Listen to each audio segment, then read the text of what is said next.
क्या आप जानते हैं भगवान विष्णु ने पृथ्वी के सबसे ठंडे स्थानों में से एक बद्रीनाथ टेम्पल को अपना धाम क्यों चुना? इस कहानी का रहस्य इतना गहरा है कि अंत तक सुनोगे तो रोमांच हो जाएगा। बहुत समय पहले जब हिमालय की ये घाटी बर्फ से ढकी नहीं थी और चार धाम शब्द भी अस्तित्व में नहीं था, तब यहाँ सिर्फ सन्नाटा था।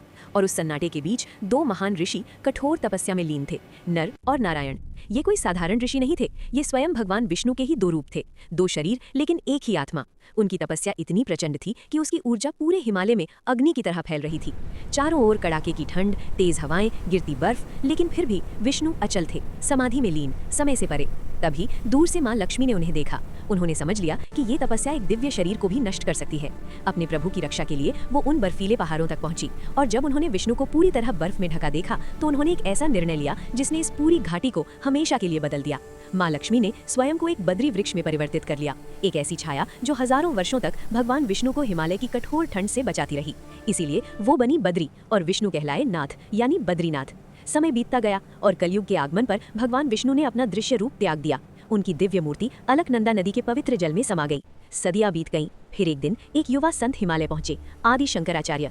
उन्हें आभास हुआ कि इस नदी में एक दिव्य शक्ति छिपी है, और अपने अंतर मन के मार्गदर्शन से उन्होंने नारद कुंड से उस पवित्र शालिग्राम को बाहर निकाला। वही शालिग्राम आज बद्रीनाथ मंदिर में विराजमान है। जब आप बद्रीनाथ जाते हैं तो आप सिर्फ दर्शन नहीं करते, आप उस स्थान पर खड़े होते हैं जहाँ हजारों वर्षों तक लक्ष्मी ने विष्णु की रक्षा की थी। एक ऐसा प्रेम जिसने पूरी घाटी को पवित्र बना दिया।